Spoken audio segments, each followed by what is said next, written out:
ஓம் அமிர்தேஸ்வரியே நமக நம சிவாயா. இன்னைக்கு அருள்மொழிகள் பாகம் 4ல் நம்ம 4வது அத்தியாயம் பார்க்க போகிறோம். இது எப்போ நடந்திருக்கு அப்படின்னா 1984 ஏப்ரல் மாதம் நடந்திருக்கு. வியாழக்கிழமை 26ஆம் தேதி. சரிங்களா? ஸோ இங்கே என்ன சொல்கிறாங்க அப்படின்னா, அம்மா தேவி பாவ தரிசனம் கொடுத்துட்டு இருந்திருக்காங்க. அப்போது ஒரு பக்தர் அம்மாவை பற்றி பாடுறாங்க. ஏன்னா கிருஷ்ணரை பற்றி பாட முடியல. அம்மா தேவி பாவ தரிசனத்திலிருந்து கிருஷ்ணர்கிட்ட ஐக்கியமாயிட்டாங்க. ஸோ இதுதான் இதில் கொடுத்துருக்காங்க. என்னென்னு பார்க்கலாம் வாங்க. 1984 ஏப்ரல் 26 வியாழக்கிழமை ஏறக்குறைய காலை 11 மணி தரிசன குடிலில் அம்மா பக்தர்களுக்கு தரிசனம் அளிக்க துவங்கினார். அன்று தேவி பாவ தரிசன நாளாக இருந்ததால் மிக அதிகமான பக்தர்கள் கூட்டம் வந்திருந்தது. ஒரு பக்தை கிருஷ்ணனின் அழகு பற்றிய ஒரு சிறந்த பாடலை மனமொன்றி ஆழ்ந்து பாடிக்கொண்டிருந்தார். அந்த பாடலின் முதல் பகுதி கண்ணன் செய்த குழந்தை பருவ குறும்பு விளையாட்டுக்களை விவரித்தது. இடையர்குல பெண்களின் வீட்டில் இருந்த வெண்ணெயையும் பாலையும் திருடி நண்பர்களோடு சாப்பிட்ட நிகழ்ச்சியை அது விளக்கியது. அதனைத் தொடர்ந்து எப்படி யசோதை கண்ணன் வீட்டை விட்டு ஓடி போகாமல் இருக்க அவனை உரலில் கட்டி போட்டாள் என்பதனையும், அவன் அந்த உரலை வீடு முழுவதும் இழுத்து கொண்டு யசோதைக்கு எப்படியெல்லாம் மேலும் மேலும் தொந்தரவு கொடுத்தான் என்பதையும் காட்டியது. அம்மா பக்தர்களுக்கு தரிசனம் கொடுத்தபடியே பாட்டில் வரும் கிருஷ்ணனின் குறும்புகளை ஆழ்ந்து ரசித்து சிரித்தார்.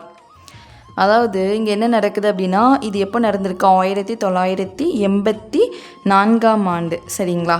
ஏப்ரல் மாதம் 26ஆம் தேதி 84 ஏப்ரல் 26 நடந்திருக்கு. காலையில் ஒரு 10 மணி அந்த சமயத்தில் நடக்குது. அம்மா எப்பவும் போல் தேவி பாவ தரிசனத்துக்கு அமர்ந்திருக்காங்க தரிசன குடியில். தேவி பாவ தரிசனம் அப்படின்னா பயங்கர கூட்டமாக இருக்குமா ஆசிரமத்தில். ஸோ அதே மாதிரி தான் அன்றைக்கி ஆசிரமத்தில் ரொம்ப கூட்டமாக இருந்திருக்கு. அப்போது ஒரு பக்தர் வராங்க, பெண் பக்தர். அவங்க கிருஷ்ணனை பற்றி ரொம்ப மனசு உருகி பாடுறாங்க. சின்ன வயசில் கிருஷ்ணன் பண்ண சுட்டித்தனங்கள், வெண்ணெய் திருடி நண்பர்களோடு சாப்பிட்டது, அதனால் கோபப்பட்டு யசோதம்மா அவனை உரலை கட்டி போட்டது. ஆனால் அவன் உரலையே இழுத்துட்டு போய் அம்மாவுக்கு தொந்தரவு கொடுத்தான் இல்லையா? ஸோ இந்த பாடலை கேட்டு அம்மா ரொம்ப ரசித்து சிரிச்சிட்டே இருக்காங்களாம்.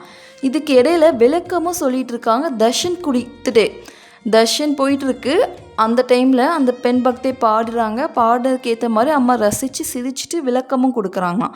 ஸோ அப்புறம் அந்த சின்ன கண்ணை எவ்வளோ அழகாக எல்லா இதயத்தையும் திருடியிருக்கான்ல, அவனோட குறும்புக்கும் திருட்டுக்கும் பின்னாடி கூட ஒரு உயர்ந்த நோக்கம் இருக்காமா அப்படின்னு சொல்லிட்டு அம்மா அதுக்கான விளக்கமும் கொடுக்குறாங்க, அந்த பாட்டுக்கு ஏற்ற விளக்கமும். அடுத்து அந்த பக்தி இன்னொரு பாடல் பாடுறாங்க. அவன் கிருஷ்ணனுடைய உடல் அழகையும், ராதை கிருஷ்ணன் மேலே எவ்வளோ அன்பு வச்சுருந்தாங்க, அவங்கள விட்டு 2 பேரும் பிரிஞ்சிருக்கப்போ அவங்களுக்குள்ள பிரிவு வேதனைகள், இதெல்லாம் அந்த பெண்மணி உருக்கமாக பாடுறாங்க. அப்படி ரொம்ப உணர்ச்சி வசமாக பாடுறாங்க. அந்த பாடிட்டே இருக்கும்போது அம்மாவுக்கு என்ன ஆகுது அப்படின்னா, அப்படி மெய் மறந்து எப்போவுமே அம்மா அந்த ஆனந்த பரவச நிலைக்கு போவாங்களே அதே மாதிரி ஏற்படுது போல். அப்போது ஒரு பக்தர் அம்மா கிட்ட தர்ஷன் வராங்க. வரும்போது அம்மா மடியில் அவர் தலை வைத்து படுத்திருக்கிறாரு.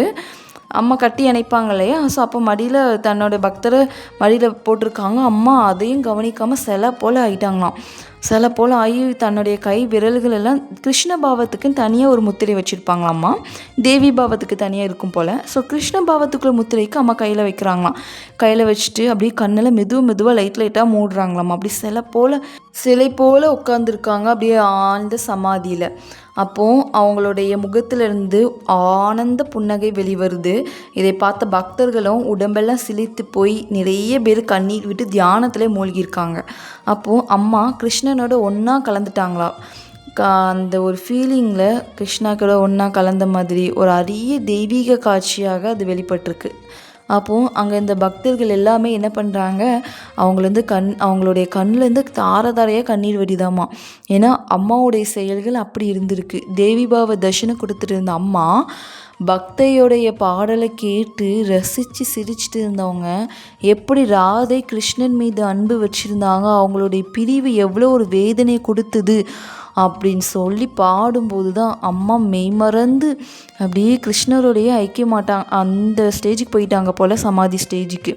ஸோ அப்போ கிருஷ்ணருக்குன்னு ஒரு தெய்வீக முத்திரை வச்சுருக்காங்க வலது கையில். அந்த வலது கையை யூஸ் பண்ணுவாங்க போல் எப்போவுமே கிருஷ்ணருடைய தெய்வீக முத்திரைக்கு. அதை யூஸ் பண்ணி அம்மா மெதுவாக கண்களை மூடி ஆழ்ந்து தியானத்துக்கு போகிறாங்க. அவங்க மடியில் ஒரு பக்தர் தர்ஷனத்துக்காக வெயிட் பண்ணிகிட்ருக்கிறாரு, மடியில் தலை வச்சு படுத்துருக்கிறாரு போல். ஸோ இதை பார்த்துட்டு பக்கத்தில் இந்த பிரம்மச்சாரி ஒருத்தவங்க கூப்பிட்றாங்க, சைகையால் கூப்பிட்றாங்க, இங்கே தள்ளி வாங்க அப்படின்னு சொல்லிட்டு. ஆனால் அவரும் அந்த பக்தரும் மெதுவாக நவங்கண்டு அம்மாவுக்கு டிஸ்டர்ப் பண்ணாமல் மெதுவாக நவங்கண்டு போய் தனியாக ஒதுங்கிட்டார் போல். ஸோ அப்புறம் எல்லாருமே ஆழ்ந்த தியானத்துக்குள்ளே போகிறாங்க. அப்போது ஒரு பிரம்மச்சாரி என்ன பண்ணுறாரு, ஸ்ரீமன் நாராயணியம் படிக்கிறாங்க. அதுலேருந்து ஒரு ஸ்லோகம் படிக்கிறாங்க போல். அது கிருஷ்ணரை பற்றியது. அது என்னது அப்படின்னா, உன் கிரீடம் ஒளியில் சூரியனோடு போட்டி போடுகின்றது, மேல் நோக்கி இடப்பட்ட திலகத்தால் நெற்றியின் அழகு மேலும் மிளிர்கிறது, கண்களில் அருள் நிறைந்துள்ளது, அதரத்தில் புன்னகை கனிந்துள்ளது, மூக்கு மிகுந்த எழிலுடன் விளங்குகிறது, கன்னங்களில் மகர குண்டலங்களின் ஒளி பிரகாசிக்கிறது, கழுத்தில் கௌஸ்துபமணி ஒளி வீசுகிறது, மார்பில் வனமாலை முத்துமாலை ஸ்ரீ வட்சம் ஆகியவை விளங்குகின்றது, இங்கனம் சிறந்து விளங்கும் உனது திருவடியை தியானிக்கிறேன் அப்படின்னு சொல்லிட்டு ஸ்ரீமன் நாராயணியத்திலேருந்து ஒரு ஸ்லோகத்தை அந்த பிரம்மச்சாரி பாடுறாரு. கிருஷ்ணர் பாவ தர்ஷன அம்மா எடுக்கலைனாலுமே கிருஷ்ணருக்குள்ளே ஐக்கியமாயிட்டாங்க. ஸோ அடுத்து கிட்டத்தட்ட 20 நிமிஷம் அம்மா இதே மாதிரி ஒரு ஆழ்ந்த சமாதி நிலையில் இருக்கிறாங்களாம். அப்புறம் ரொம்ப சிரமப்பட்டு தான் தன்னோட மனசை மெதுவாக கீழே இறக்கி உலக நினைவுக்கு கொண்டு வராங்கன்னா அவங்களால முடியவே இல்லை, கொண்டு வர முடியல. ஏன்னா தன்னுடைய பக்தர்களுக்காக அம்மா இறங்கி வராங்க. இங்கே இந்த உலகத்தில் அம்மாக்கெல்லாம் இறங்கி வரணும்னு இதே கிடையாது. என்ன அவங்களால இறங்கியே வர முடியாதாம். ஏன்னா அவங்களாம் பரபிரம்மம் இல்லையா. சாதாரண இந்த ஒரு உடம்புல இங்கே இருக்கிறது அவங்களுக்கு ஒரு நிமிஷம் கூட இருக்க முடியாதாம். அப்படி இருந்தும் அம்மா நமக்காக இவ்வளோ காலங்கள் நமக்காக இறங்கி எத்தனையோ மக்களை காப்பாற்றிட்டு இருக்காங்க இல்லையா. அப்போது அவங்க இப்போமாவது அம்மா பஜனைலாம் பாடும்போது கொஞ்ச நேரம் தான் மேலே அப்படி கை தூக்கி பரவச நிலைக்கு போகிறாங்க. மீந்திலாம் 10 நிமிஷம் 20 நிமிஷம் ஆயிடுமா. ஸோ அதே தான் இப்போ நடந்திருக்கு. 20 நிமிஷம் அம்மா கிட்டத்தட்ட அந்த ஆழ்ந்த சமாதியிலே அப்படியே மூழ்கிட்டாங்க போல். அதுக்கப்புறம் என்ன ஆகுது, கொஞ்சம் சிரமப்பட்டு வெளியில் வராங்க, மனசை இந்த உலகத்துக்கு கொண்டு வர முடியல அவங்களால. மனசை வலுக்கட்டாயமாக பிடிச்சி இழுத்து தான் கொண்டு வராங்க. ஸோ அதுக்கப்புறம் என்ன கேட்குறாங்க அப்படின்னா, உலக நினைக்கு வராங்க அப்படின்னா அம்மா ஒரு டம்ளர் தண்ணி கேட்பாங்களாம்.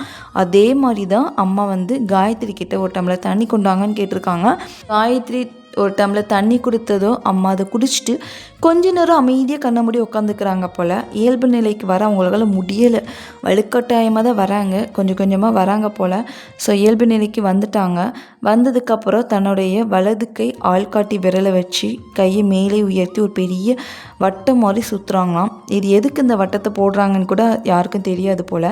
ஏன்னா இது பக்தர்களுக்கு அம்மா சொல்லிலாம் புரிய வைக்க முடியாது, இதுக்கு ஒரு தனியாக ஒரு காரணம் இருக்குது போல் அப்படின்னு சொல்லியிருக்காங்க இதில். அதுக்கப்புறம் அம்மா இயல்பு நிலைக்கு வந்துட்டாங்க இல்லையா, நார்மலாக எப்பவும் போல் தர்ஷன் கொடுக்க ஆரம்பிச்சிருக்காங்க. ஸோ இது ரொம்ப இன்ட்ரெஸ்டிங்காக இருக்குல்ல. ஏன்னா அம்மா கிருஷ்ணா கிருஷ்ணான்னு கத்தி அந்த தேவி பாப தர்ஷனத்திலிருந்து ஆழ்ந்த கிருஷ்ணருக்குள்ளே மூழ்கிட்டாங்க, கிருஷ்ணருக்குள்ளே ஐக்கியமாயிட்டாங்க. அப்போது இங்கே அம்மா எப்போனாலும் எதுலேருந்து எப்படினாலும் மாற முடியுது இல்லையா. ஏன்னா அவங்க மகான்கள் தானே. ஸோ இந்த உலகத்துக்கு வராங்க, பக்தர்களுக்கு காட்சி கொடுக்குறாங்க, தர்ஷனம் கொடுக்குறாங்க. தேவி பாவ தர்ஷனம் தான் அன்னைக்கு. இருந்தாலும் ஒரு பெண் பக்தி பாடிய பாடலுக்கு அம்மா விளக்கமும் கொடுத்து அதை ரசித்து சிரிச்சுட்டு இருந்தவங்க தர்ஷன் கொடுத்துட்டே அப்படி ஆழ்ந்த தியானத்துக்கு போகிறாங்க. ஏன்னா கிருஷ்ணர் ராதையும் பிரிஞ்சிருந்த மனவேதனை தாங்க முடியாத ஒரு பாட்டு பாடிட்டு இருக்கும்போது அம்மா அப்படியே ஐக்கியமாயிட்டாங்க கிருஷ்ணரோட. அந்த ஆழ்ந்த பரவச சமாதி நிலைக்கு போயிட்டாங்க. ஸோ எவ்வளோ ஒரு பரவசமாக இருக்குல்ல. இதை கேட்க மூஞ்சிலே என்ன நடந்திருக்கும், எப்படி நடந்திருக்கும், அம்மா எப்படி அழுதுருப்பாங்கல்ல. கண்ணுலேருந்து தாரதரையாக கண்ணீராக வடிஞ்சுது. அம்மா பக்தர்களுக்கு அதுக்கு மேலே வடிஞ்சுது போல். எல்லாருமே ஆழ்ந்த தியானத்தில் மூழ்கிட்டாங்க. ஐயோ! எப்படி இருக்கும் நெனச்சாவே என்னமோ மாரி இருக்கு. வேற லெவல் பக்தி இல்ல. நம்மளும் இப்படி தான் பக்தி பண்ணணும். சொல்லி தராங்க அம்மா. நீங்களும் இப்படி தான் அழுது அழுது பக்தி பண்ணணும். ஏன்னா அழுதா தான் நம்மளுடைய என் அ நம்மளுக்கு எதுவுமே இருக்காதாம். அகங்காரம், ஆணவம் எதுவுமே இல்லாம நம்மளுடைய பக்தி பியூரா மாறுமாம். ஏன்னா அழுகும்போது நம்மளுக்கு எந்த சிந்தனையும் வராது. எதுக்காக அழுகுறோம் அப்படின்னு சொல்லிட்டு அந்த ஒரு சிந்தனை மட்டும் தானே இருக்கும் மனசுல. இப்போ நான் கிருஷ்ணருக்காக அழுகிறேன் அப்படின்னா, இப்போ ஒரு 5 நிமிஷம் அழுகிறேன். அந்த 5 நிமிஷமும் கிருஷ்ணரை பற்றி மட்டும் தான் நினச்சி அழுகிறேன் அப்படின்னா, அதுதான் உயர்ந்த நிலை பக்தியாம். நம்ம நார்மலாக 1 மணி நேரம் உட்காந்து மெடிடேஷன் பண்ணுறதுக்கும் 5 நிமிஷம் கடவுளுக்காக அழுகிறது, அது மிகப்பெரிய ஒரு மெடிடேஷன் சொல்கிறாங்க. 5 நிமிஷம் உட்காந்து அழுகிறதுக்கும் 1 மணி நேரம் பண்ண மெடிடேஷனுக்கும் ஈக்குவல் ஆகுமாம். ஸோ அதனால் எவ்வளோக்குள்ளே அழ முடியுமோ இறைவனுக்காக அவ்வளோக்குள்ளே அழுது பிரார்த்தனை பண்ணணும். அழுது இறைவனை தியானம் பண்ணணும்.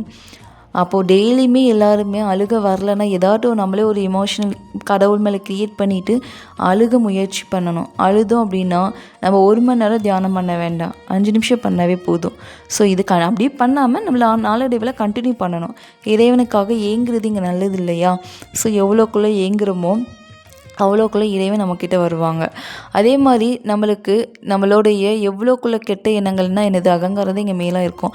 ஸோ அதெல்லாமே அவ்வளோ என்னாயிரும் போயிடும், அகங்காரமே இருக்காது நமக்கு. அப்போது நம்ம பியூராக மாறும்ல, ஒரு எப்படி சொல்கிறது, நல்ல ஒரு சோலாக மாறுவோம் இல்லையா, நல்ல ஒரு ஆத்மாவாக மாறுவோம். அது இறைவனோட கலக்க அது பியூராக மாறிடுங்காங்க. ஸோ இன்றைக்கி இதை பார்த்தோம். இன்றைக்கி இதோடு முடிச்சுக்கலாம். நாளைக்கு இன்னொரு டாபிக் பார்க்கலாம். ஏன்னா அது வேறு மாதிரி இருக்குது. மற்றவர்களை பார்த்து சிரிக்காதேன்னு சொல்லிட்டு ஒரு டாபிக் கொடுத்துருக்காங்க. அது இதை விட இன்ட்ரெஸ்டிங்காக இருக்குது. அதை நாளைக்கு பார்க்கலாம். இன்றைக்கி இதோடு முடிச்சுக்கலாம். ஓம் அமிர்தேஸ்வரியே நமக. நம சிவாயா.